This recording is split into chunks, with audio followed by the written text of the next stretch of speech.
Alpha 3 for me goes down as one of fighting games' most underappreciated gems. In the Street Fighter world, there are a couple of old games that people fawn over, myself included. Super Turbo, 3rd Strike, Alpha 2 and CVS 2, even though we all secretly know that half the people who say they love CVS 2 haven't actually played it. Street Fighter 3 was so far out of the norm for what people knew Street Fighter to be that it's now colloquially known as the Marvel of Street Fighter games, which to be honest does the game a massive disservice. It introduced so many new mechanics to the franchise, 2-button throws, directional air tech, selectable styles and more. Combine this with the release of loads of new characters that are unique and fleshed out and a combo system that allowed for extensive creativity. It's a game that everyone should play.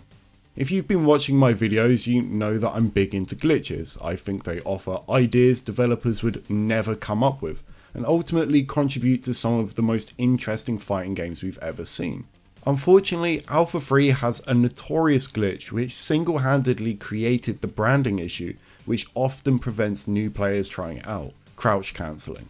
Now this is a long one, so bear with me. The way the juggle system works is when you air-to-air counter hit an opponent, they can tech out once you go into a neutral state. This neutral state usually occurs when you land and you're stuck in recovery. However, you can actually prevent yourself going into this neutral state by crouching and then cancelling that into a jump or another action. Now this would be a very fringe case glitch, but Vism makes that not the case. When you've activated your custom combo and you juggle the opponent into the corner, the next hit after they reach the corner will give you a counter hit like state.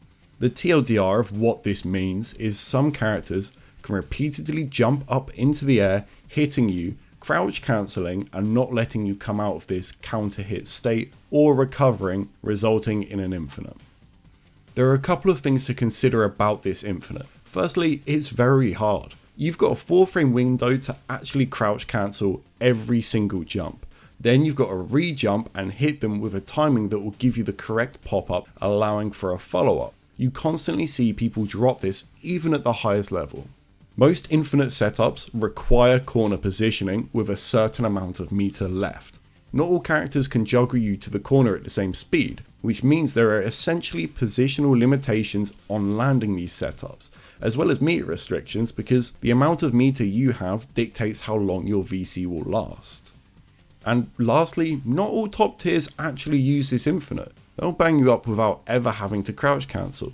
They might use it for an extended juggle in certain situations, but won't go into the infinite. As some of you might know, my opinion on infinites is that they're absolutely fine. I think they can be balanced and interesting. My origin story starts at Super Turbo. Someone landing a specific hit in that game might touch of death for you, and that's really normal. Infinites can be compared to that, so it just doesn't bother me. There are a couple of things in Alpha 3, however, that make it different, in a bad way.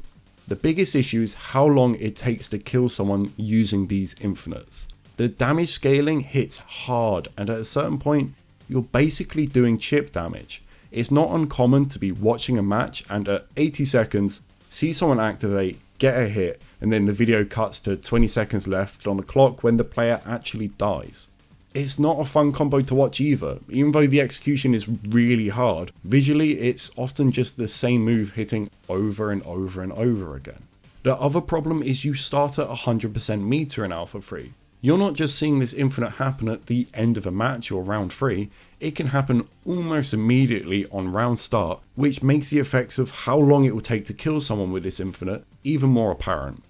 All of this being said, I still think Alpha 3 is an incredible game. Vism and the traps you can do with it are so exciting to me. Being able to set up your own instant overhead combos is godlike.